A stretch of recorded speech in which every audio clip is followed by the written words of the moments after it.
Saludos a todos y gracias por regalarnos un momento de su tiempo para discutir un tema que no solamente es relevante, sino que es revolucionario, la tecnología blockchain. Yo soy el licenciado Andrew Mercado Vázquez, presidente de la Comisión Especial de la Presidencia sobre Blockchain. Me acompaña el licenciado Josué Castellanos Otero, vicepresidente de la misma comisión. Antes de continuar, es menester agradecer al ilustre Colegio de Abogados y Abogadas de Puerto Rico y su presidenta, la licenciada Daisy Calcaño. Su apoyo es el nexo causal de la existencia de esta joven comisión que busca estimular una discusión amplia sobre las implicaciones legales, políticas y económicas que tiene el desarrollo de la tecnología blockchain. El objetivo de esta presentación es resaltar la posibilidad de que en un futuro no tan distante dicha tecnología podría servir como fuente de liquidez para el mercado hipotecario y brindar agilidad a las transacciones que ocurren dentro de la misma. En aras de lograr estos objetivos, comenzaremos por ofrecer una mirada amplia a los aspectos técnicos y legales de la bursatilización y cómo se relacionan con su análogo digital, el tokenization. Concluiremos con una vista hacia adelante, hacia el futuro, donde quizá encontraremos nuevos métodos de inscripción y registro que posiblemente otorguen una inmediatez nunca antes vista en nuestro ordenamiento jurídico. Antes de terminar esta breve introducción, debemos reconocer que nuestros esfuerzos durante nuestra breve intervención se deben considerar como un pequeñísimo paso hacia la discusión de este tema entre nuestros colegas en la comunidad jurídica. Nuestra esperanza es que se continúe ampliando la discusión hasta llegar a ser un tema cotidiano, no solo por su novedad, sino por la importancia que puede tener en el desarrollo socioeconómico de nuestro país. Ahora, sin más preámbulo, le otorgo la palabra al licenciado Josué Castellanos Otero, vicepresidente de la Comisión Especial de la Presidencia sobre Blockchain. Muchas gracias, Andrew. Saludos a todos. Como bien dice el título de esta charla, vamos a enfocarnos en el área hipotecaria y cómo el mercado hipotecario puede obtener liquidez a través de la tecnología blockchain. Generalmente las empresas, la banca, siendo también una empresa dentro de todo, requiere capital para sus operaciones. Tradicionalmente el capital en cualquier tipo de negocio se levanta por unos medios que son bastante comunes y bien conocidos en la población, como por ejemplo tomar un préstamo, en otras palabras endeudar el negocio, recurrir a un angel investor, o una persona que va a confiar un capital específicamente a una persona que gana confianza de este inversionista y obviamente lo ayuda a realizar este sueño de la creación de una empresa. También otra forma de inversión son el venture capital, que son entonces grupos de inversionistas que se organizan para adquirir participación en las empresas que se crean. Y de esa manera levantan capital a estas empresas, pero estos venture capitalists lo que buscan realmente es una salida rápida. Así que dentro del aspecto hipotecario, no necesariamente una salida rápida es lo que buscaría una empresa, sino buscaría mantener una inversión a largo plazo que puedan entonces manejar sus funciones y sus operaciones de manera adecuada. En el mercado secundario, por ejemplo, de hipotecas, se presta precisamente para brindar esa capacidad de financiamiento y de liquidez a instituciones bancarias, a instituciones financieras, que no necesariamente son bancos, pero también a empresas privadas que tengan el deseo de levantamiento de capital.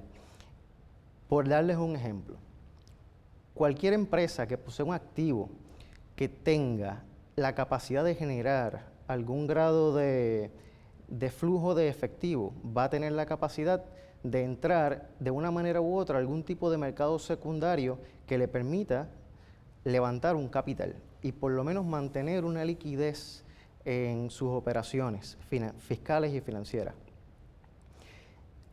Por ejemplo, la banca tradicionalmente, para cubrir todas estas funciones de liquidez, tiende a hacer una serie de cosas como por ejemplo la venta de pagarés, ya sean pagarés que son performing o non-performing, que están en cumplimiento o en incumplimiento.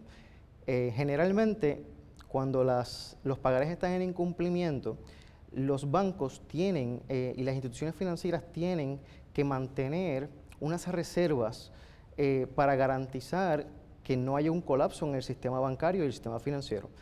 La manera en la que los bancos y las instituciones financieras salen de esa obligación es precisamente saliendo de esos activos y poniéndolos en el mercado, ya sea en este caso secundario, porque el mercado primario se entiende el mismo banco originador que crea este tipo de instrumentos.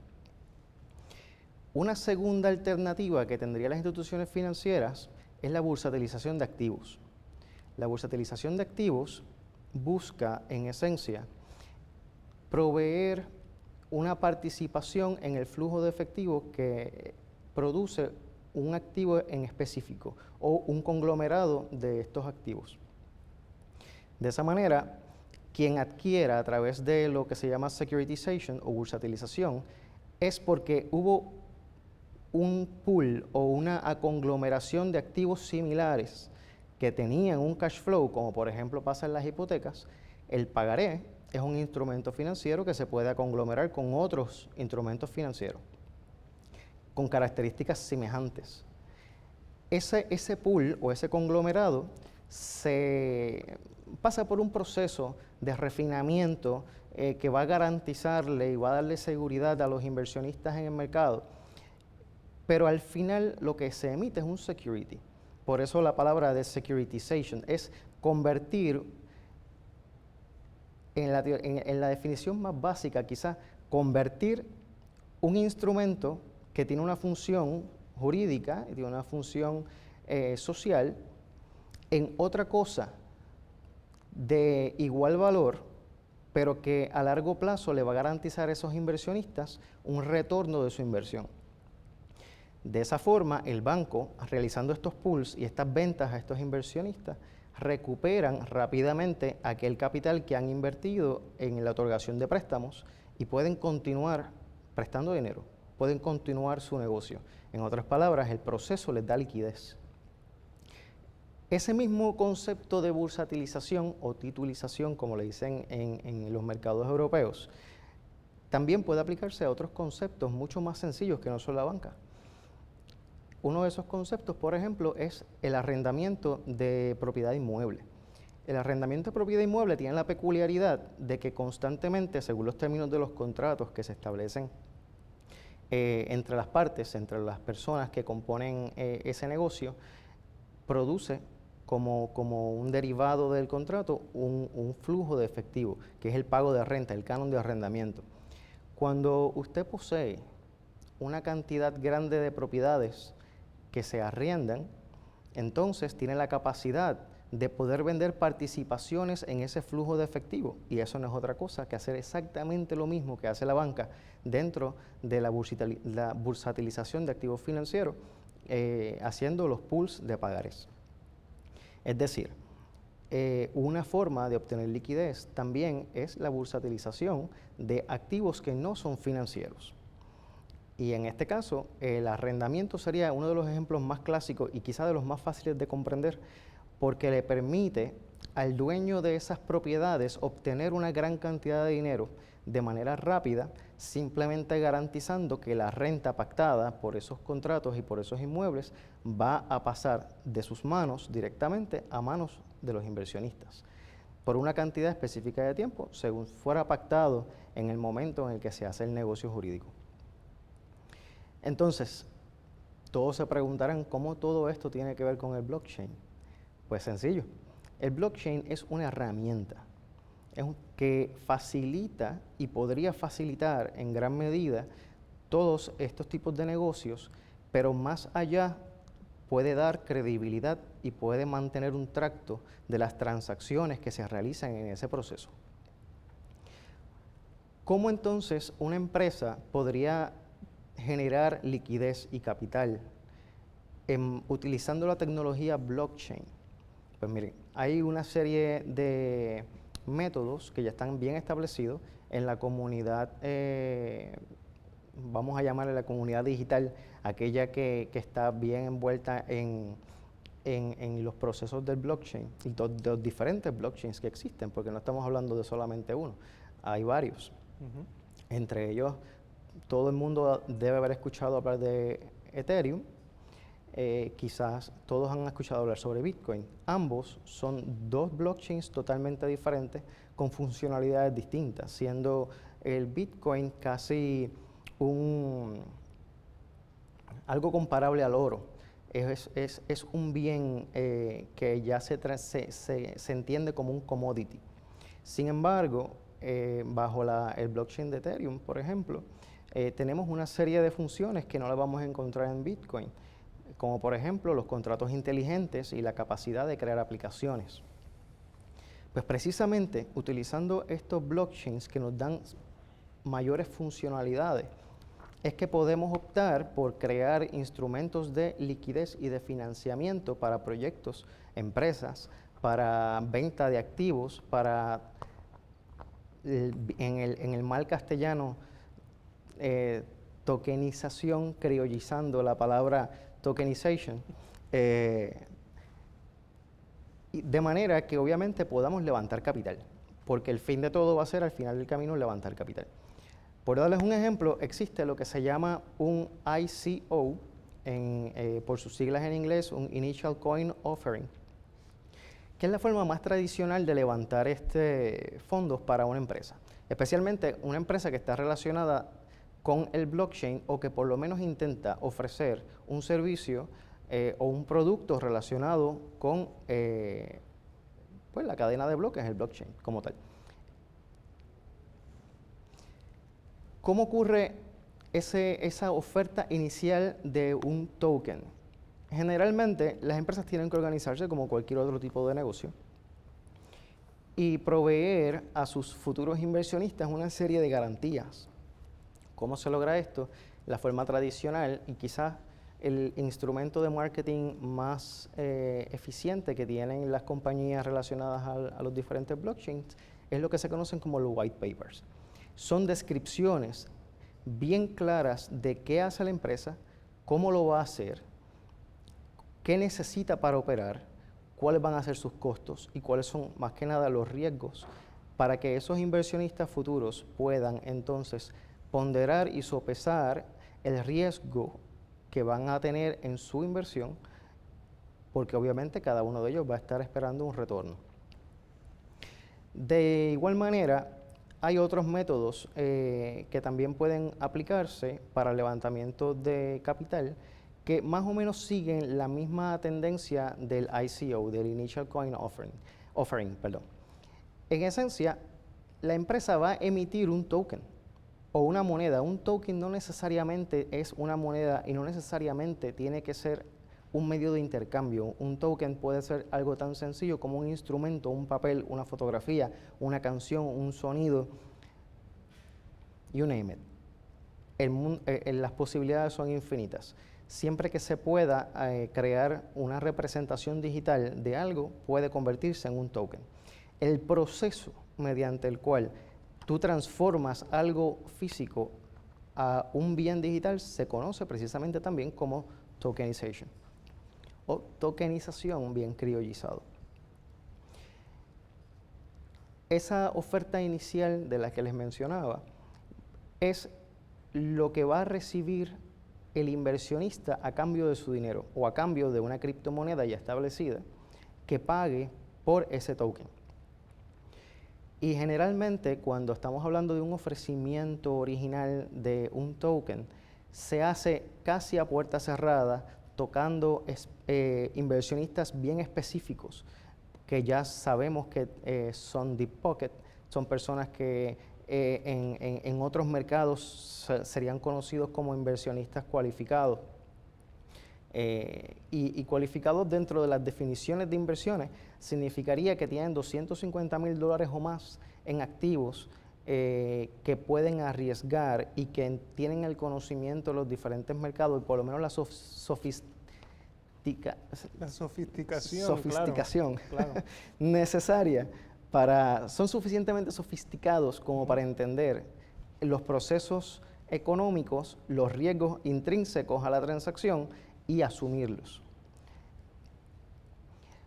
Otra forma que se utiliza dentro del mundo del blockchain para generar capital y levantar liquidez es también lo que se conoce como el IEO, Initial Exchange Offering, que es exactamente lo mismo que ya les mencioné, pero a diferencia de buscar a un inversionista específico o a un grupo de inversionistas específicos para el ofrecimiento, en este caso lo vamos a hacer dentro de una casa de intercambio o un exchange de criptomonedas. Este proceso generalmente crea cierto grado de confianza en el inversionista. ¿Por qué? Porque tienes una casa en esencia de corretaje que está detrás de ti, revisando todas las transacciones, revisando que el proyecto que se intenta someter no sea un esquema fraudulento, precisamente porque estas casas de intercambio buscan también generar una serie de ganancias en base a las ventas que se realicen de ese token o moneda, en el caso de que se esté como tal intercambiando una moneda. Hay otros tipos de ofrecimiento también, como por ejemplo el STO, por sus siglas en inglés, Security Token Offering. Ya estos Security Token Offerings cumplen con ciertas regulaciones más estrictas, como serían las aplicables al Security and Exchange Commission, por ejemplo. Estamos hablando de empresas que se han dedicado a someterse al escrutinio de estas entidades regulatorias, precisamente para crear confianza sobre la inversión.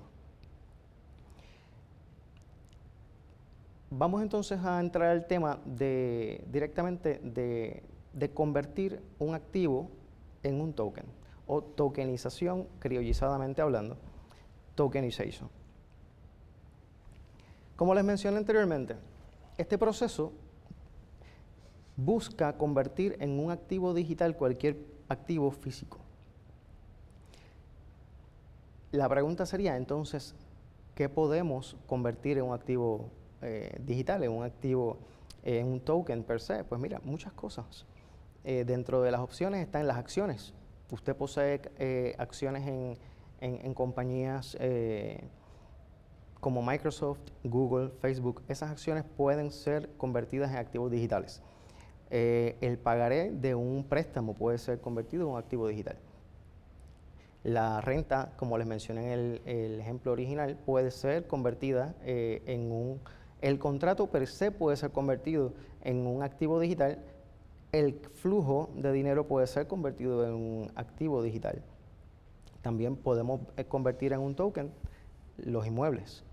Aunque parezca extraño, poseer una propiedad no impide, y que sea por ejemplo, una casa, no impide que se represente esa casa como un token para facilitar la venta y el intercambio de su título dentro de un blockchain, porque es un mercado independiente al mercado mobiliario, un mercado que corre durante 24 horas al día y que tiene una serie de inversionistas que están constantemente pendientes a los mercados y que están probablemente dispuestos a hacer inversiones contra esos tokens. Vamos a enfocarnos entonces en el pagaré.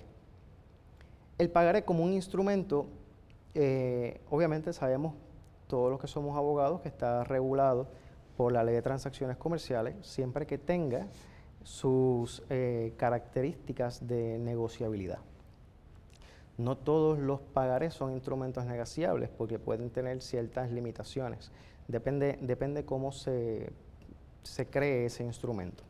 Pero obviamente la Ley de Transacciones Comerciales y el pagaré como instrumento busca que sea una forma, un instrumento, un bien ágil de vender y de hacer líquido y de facilitar las transacciones localmente e internacionalmente.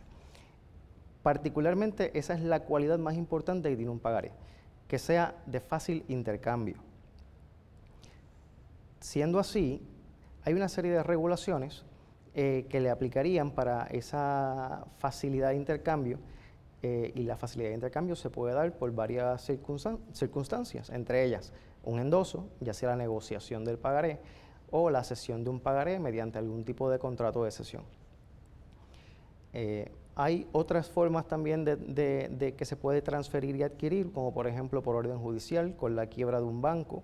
Por ejemplo, cuando existen órdenes como sucedió con las quiebras del Western Bank, que posteriormente Banco Popular adquirió la mayor parte de los pagarés hipotecarios que tenía en su cartera Western Bank. Ocurre precisamente porque hay unas órdenes de un ente regulador que transfirió esos bienes de un banco a otro banco posterior a haber hecho una subasta. El pagaré, como ya les mencioné, puede convertirse en un token, pero la pregunta sería, ¿qué nos beneficiaría en qué nos beneficiaría la tecnología blockchain aplicada a los pagarés y dentro de los pagarés aplicada al mercado hipotecario? Pues miren, lo primero es que aquellos que han tenido un poco de experiencia trabajando con pagarés, aquellos que trabajamos directamente con los consumidores en la defensa del consumidor hipotecario particularmente, nos damos cuenta que existe siempre un defecto de tracto. El defecto de tracto ocurre ya sea porque no obtenemos en algún tipo de descubrimiento de prueba de bajo qué contrato se transfirió, se cedió ese pagaré para entenderse que fue transferido por cesión. Tampoco encontramos probablemente que ese pagaré fue endosado y por lo tanto no tenemos el tracto del endoso de esos pagarés. Solamente podemos prescindir de esas características cuando hablamos de un instrumento que es al portador, porque aquella persona que lo posee inmediatamente va a ser la persona con el derecho al recobro de esa obligación. Sin embargo, entonces, ¿cómo nos ayudaría el blockchain?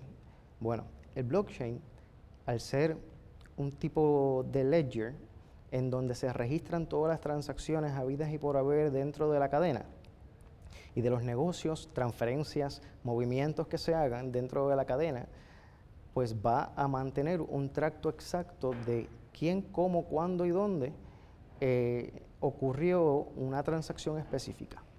Y esa tecnología daría ese grado de confiabilidad en esos instrumentos y restaría un montón de problemas que son con los que nos tropezamos en el diario vivir. Entiendo que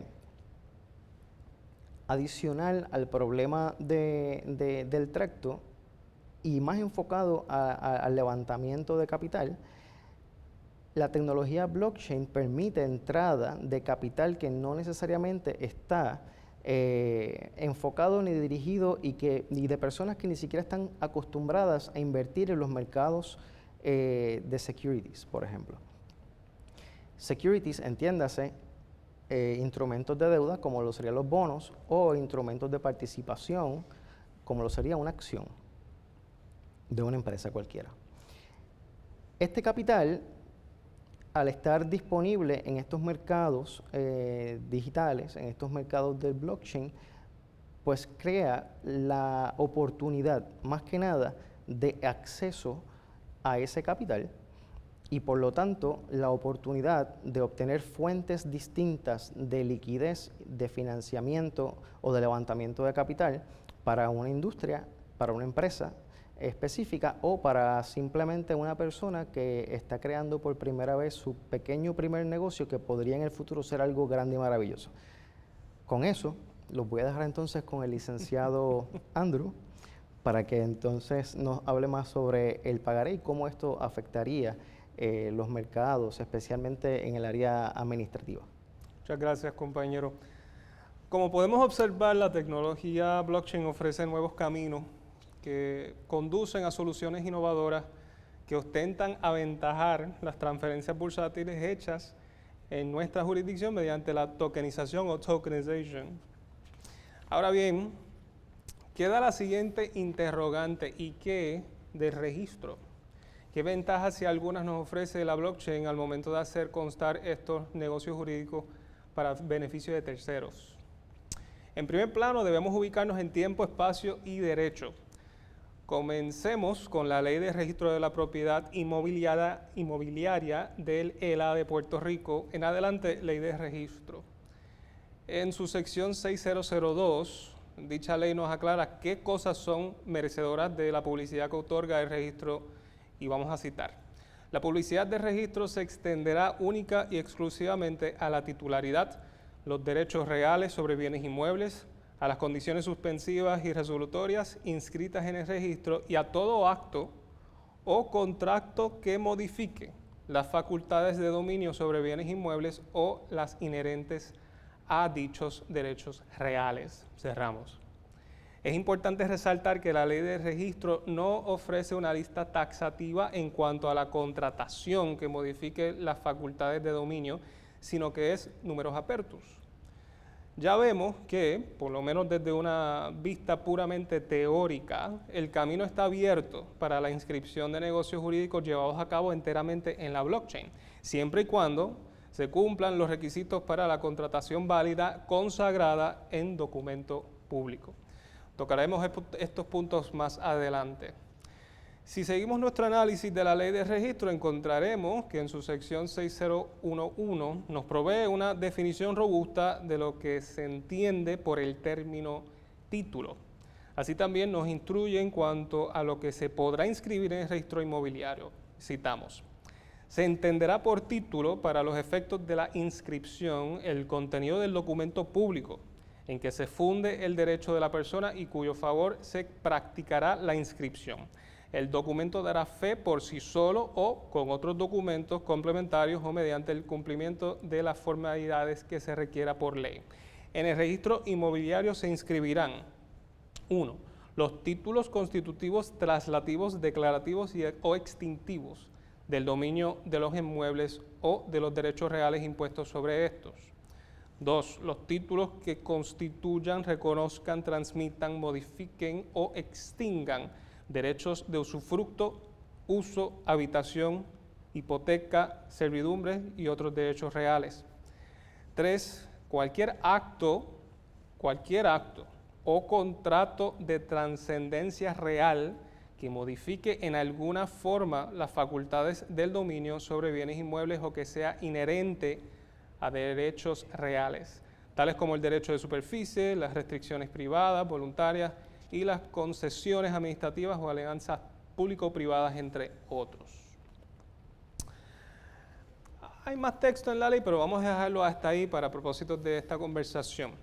Aclaramos que el término documento público obtiene su definición más completa del inciso N de la sección 5014 del Código Penal del 2012, y citamos: documento público incluye cualquier escrito impreso, papel, libro, folleto, fotografía, fotocopia, película, microforma, cinta magnetofónica, mapa, dibujo, plano, cinta o cualquier material leído por máquina o producido de forma electrónica, aunque nunca sea impreso en papel, archivo electrónico o cualquier otro material informativo o informático, sin importar su forma o características físicas, que se origine, se reciba manual o electrónicamente o se conserve en cualquier dependencia del Estado Libre Asociado de Puerto Rico, de acuerdo con la ley, o que se designe por ley como documento público.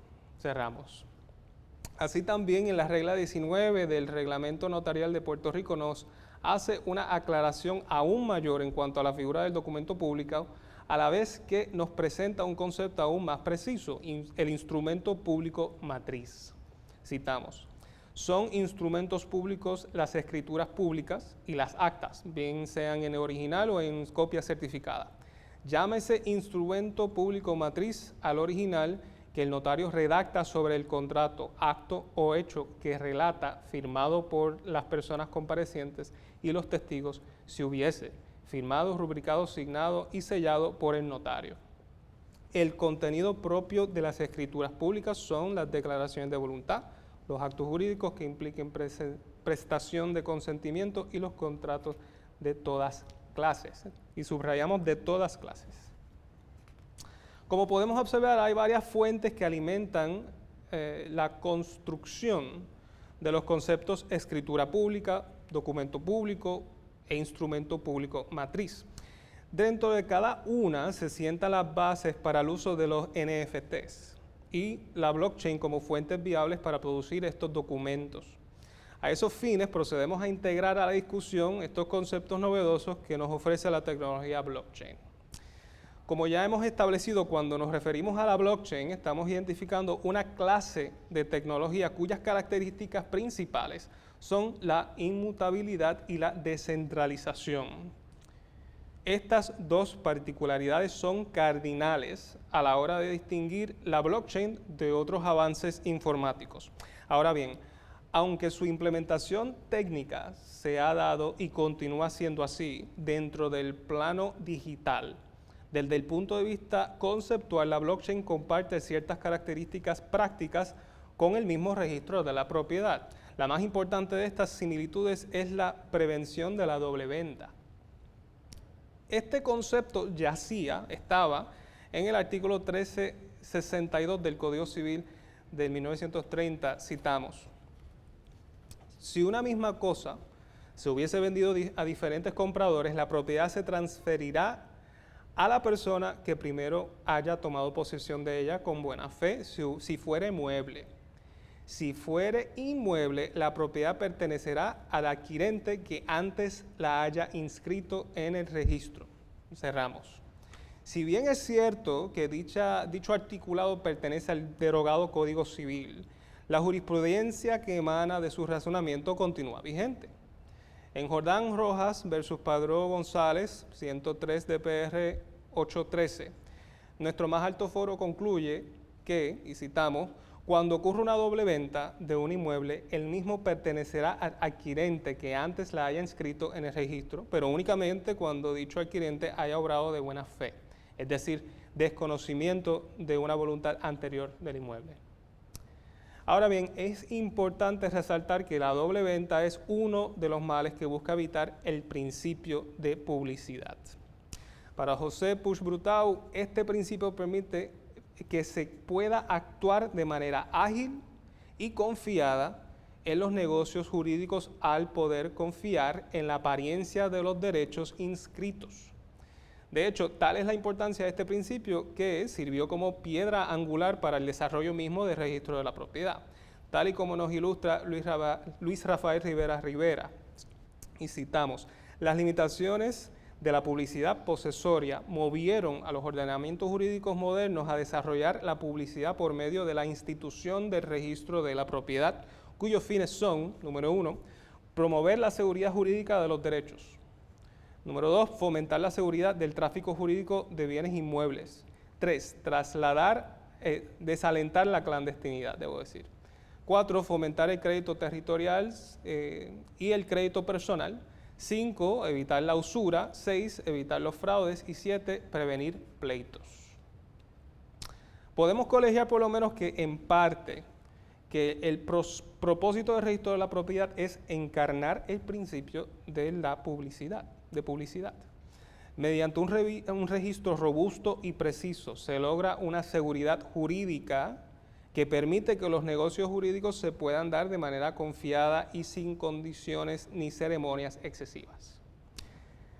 Ahora bien, nos corresponde entender el papel que puede tener la tecnología blockchain en continuo desarrollo del registro de propiedad como institución jurídica.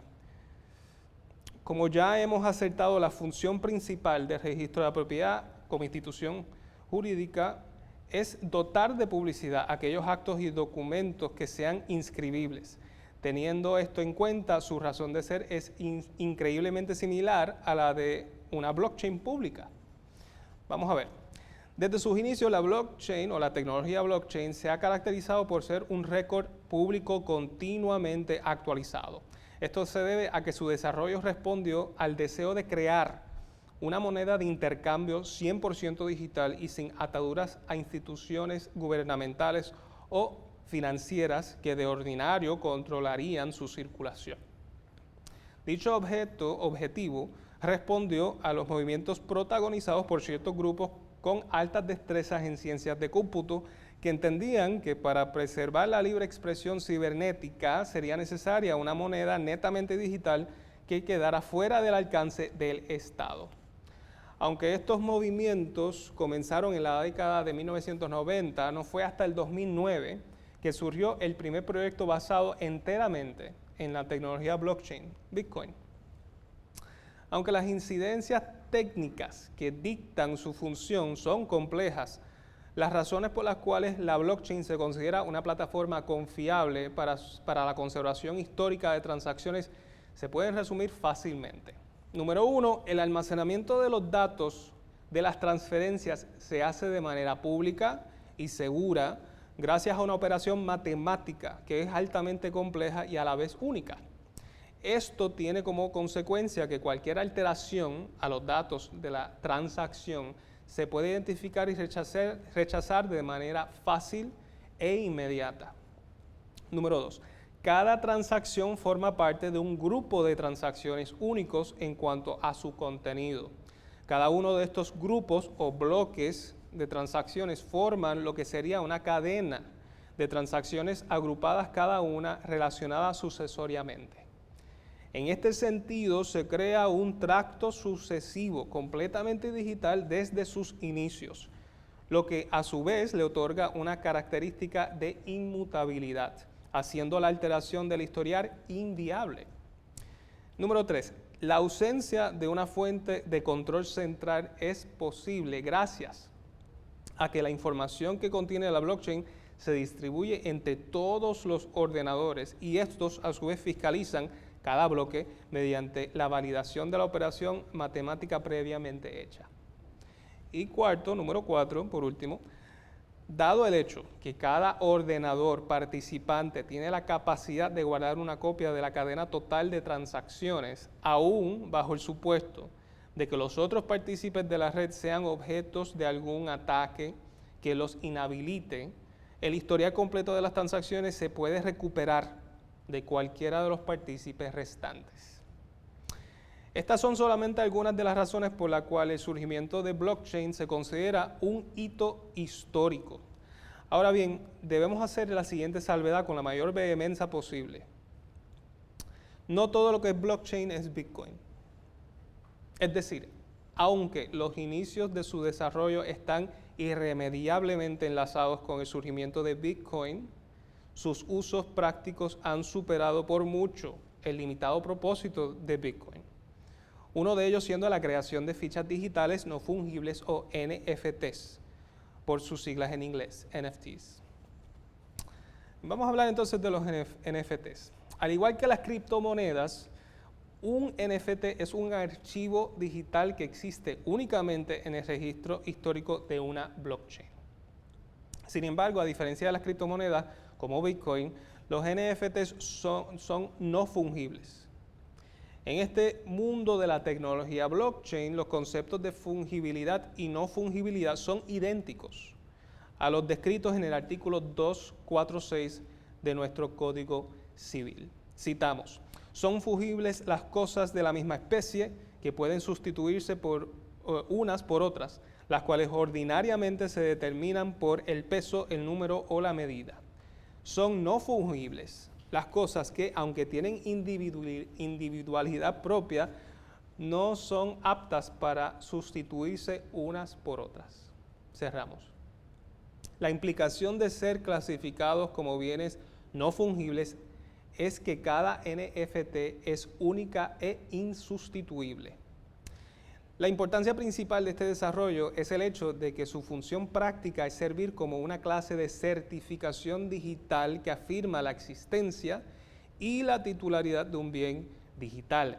Aquí las posibilidades son ilimitadas en cuanto a los activos que se pueden relacionar a una NFT. Este proceso permite crear escasez dentro del plano digital, y esto implica la creación de imágenes, documentos y grabaciones insustituibles, ya que quedan intrínsecamente relacionadas con una única certificación digital en la forma de un NFT.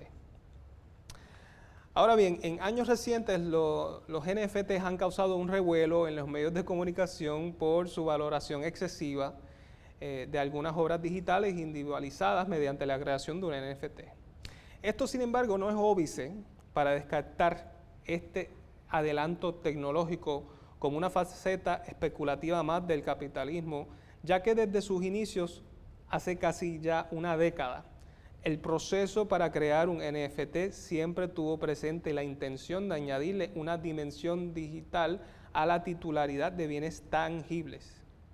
Es decir, los NFTs no solamente pueden certificar la existencia y titularidad de un bien digital, sino de bienes tangibles también.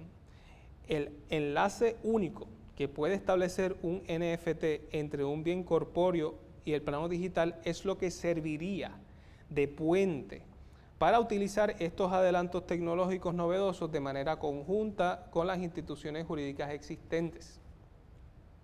En el caso particular del registro de la propiedad, basándonos en lo que ya hemos discutido, se puede observar una aparente armonía entre esta y las capacidades de los NFTs, facultadas mediante la tecnología blockchain.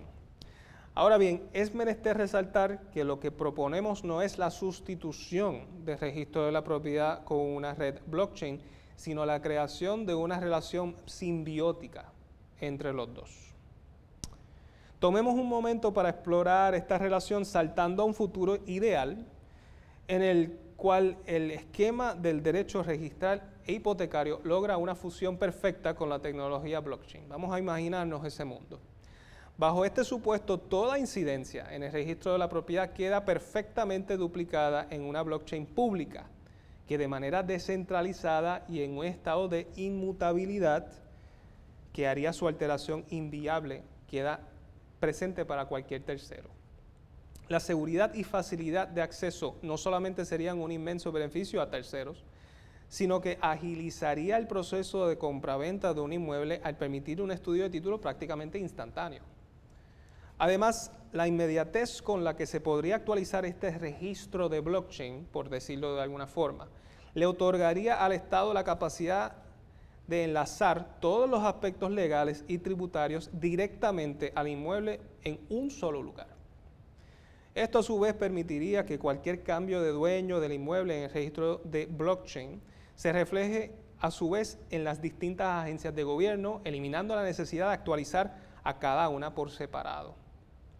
Por otro lado, en cuanto a la industria bancaria, un registro de blockchain tendría la capacidad de identificar todas las incidencias relacionadas a un pagaré a persona específica mediante el uso de transacciones programadas y la otorgación de un NFT. De esta manera, toda transferencia relacionada al derecho de cobro que tenga ese pagaré se podrá rastrear y quedaría documentado clara e inequívocamente.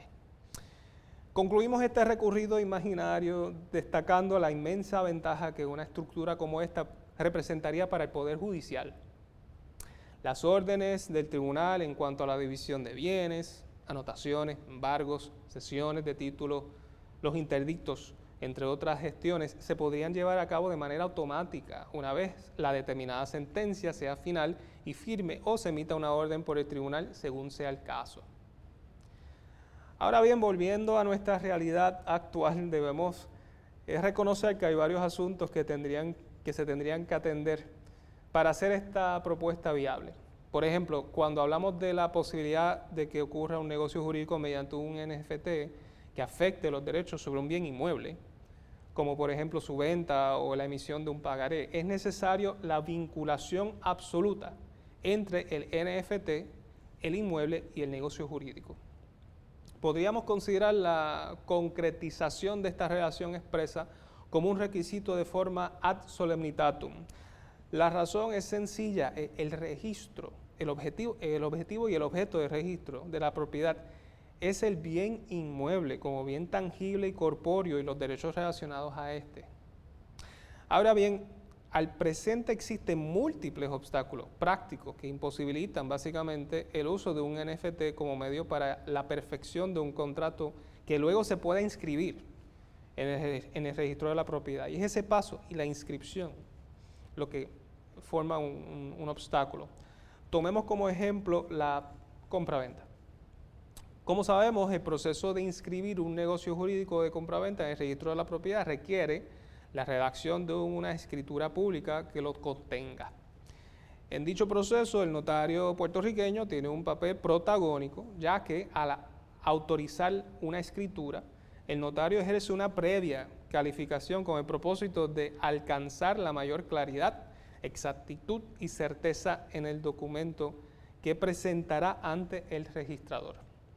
Los deberes del notario son parte intrínseca de esta calificación previa e implican el cumplimiento de múltiples requisitos por parte del notario. Entre estos se encuentra el de dar fe del conocimiento de los otorgantes. Citamos la ley notarial. La escritura pública, en adición al negocio jurídico que motiva su otorgamiento y sus antecedentes, y a los hechos presenciados y consignados por el notario en la parte expositiva y dispositiva, contendrá lo siguiente: la fe expresa del notario de su conocimiento personal de los otorgantes o, en su defecto, de haberse asegurado de su identidad por los medios establecidos por este capítulo, de que a su juicio estos tienen la capacidad legal necesaria para otorgar el acto o contrato de que se trata, y de haberles leído a ellos y a los testigos, en su caso, la escritura, o de haber permitido que la leyesen a su elección antes de firmarla, o de la renuncia al derecho que tienen de así hacerlo. El haberles hecho de palabra a los otorgantes en el acto del otorgamiento las reservas y las advertencias legales pertinentes. No obstante, se consignarán en el documento aquellas advertencias que por su importancia deban, a juicio prudente del notario, detallarse expresamente. Cerramos. Estos requisitos, aunque de ordinario de fácil cumplimiento, le causarían al notario una serie de incertidumbres en cuanto al efecto que tiene la blockchain sobre el proceso de autorizar una escritura pública. Un factor de aparente conflicto es que, por lo general, la identidad de las personas que participan de una transacción en la blockchain lo hacen de manera seudónima. Es decir, cada una de las partes que intercambian algún valor digital mediante una blockchain es identificada por su acceso a un depositario digital único dentro del cual se almacenan sus activos digitales. A dicho depositario se les refiere como wallet o billetera, y se les representa mediante una serie de dígitos de apariencia aleatoria. Esto tiene como resultado que una transacción en una blockchain se refleja, entre otros detalles, que se transfirió un activo digital del wallet del vendedor al wallet del comprador sin revelar la identidad de ninguna de las partes. ¿Acaso sería necesario que las partes expongan la dirección de sus wallets? Vale la pena señalar que la revelación voluntaria de la identidad del dueño de un wallet es una práctica muy inusual en el mundo de la blockchain. Por otro lado, ¿cuáles serían las advertencias necesarias por parte del notario? Más aún, ¿cuáles se deben consignar expresamente en la escritura por su importancia? Además, reconocemos que en el caso INRE Martínez Almodóvar, 2011 TSPR 23, nuestro más alto foro resolvió que, además de tener que cumplir con el deber de información, el notario deberá indagar la voluntad de los otorgantes, formular la voluntad indagada e investigar los datos y hechos de los que depende la validez del negocio. ¿Cómo atemperamos estos requisitos para la redacción de una escritura pública que puede entrar a registro basándonos en una transacción hecha en la blockchain? Queda por ver. Bueno, concluimos nuestra intervención planteando la siguiente interrogante. Queremos que nuestras instituciones más importantes participen o reaccionen a los cambios que trae la tecnología blockchain. Nótese que la pregunta no es si deben adaptarse o no, ya que nos parece que ese resultado es inevitable, sino más bien reflexionamos sobre dos caminos que conducen al mismo lugar, pero implican consecuencias muy distintas. Somos de la opinión que aunque el camino de la reacción quizás sea el más cómodo para las instituciones, para los ciudadanos que dependen de esta sería un camino más largo y menos progresivo. Reconocemos que la otra opción requiere que nuestras instituciones participen activamente en desarrollar nuevas innovaciones, innovadoras formas de servirle a la ciudadanía, requiere mayor esfuerzo y creatividad, ¿cierto es? Sin embargo, los adelantos económicos y la agilidad de servicios representan ganancias que justifican por mucho la inversión inicial. Por último, que no se nos escapen las similitudes superficiales entre el surgimiento de la Internet y el surgimiento de las redes de blockchain. Temprano en su desarrollo, la Internet causaba en muchos una incertidumbre provocada por su novedad. Así también fue objeto de inversiones altamente especulativas que generaron desconfianza entre observadores y críticos por igual. Sin embargo, luego de superar su etapa naciente y exploratoria, la Internet maduró hasta ser una base principal sobre la cual se han construido nuevas economías y se ha distribuido una cantidad incalculable de información. Hoy día no podemos imaginarnos una vida moderna sin este valioso recurso que para muchos ocupa un rango de igual importancia que el suplido de electricidad y agua potable. Aunque no podemos saber exactamente qué nos aguarda el futuro, sí podemos prepararnos para enfrentar los desenlaces más probables.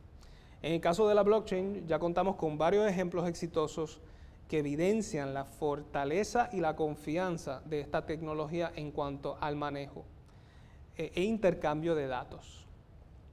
Aunque dichos avances están íntimamente atados al plano digital, ya podemos observar estos cambios tener efecto en el plano físico. Dicho esto, esta tecnología aún se encuentra en pleno desarrollo, representando una grandísima oportunidad para aquellos individuos, grupos, sociedades y estados que decidan ser partícipes del cambio y no meros reaccionarios. Con esto concluimos nuestra intervención, no sin antes reiterar nuestro agradecimiento al Colegio de Abogados y Abogadas de Puerto Rico por su continuo apoyo para con la Comisión Especial de la Presidencia sobre Blockchain. La existencia de esta comisión permite que el colegio sirva como punta de lanza en cuanto a este importante tema en nuestro país. Nos enorgullece ser parte de una institución que escogió ser partícipe y no reaccionario. Muchísimas gracias.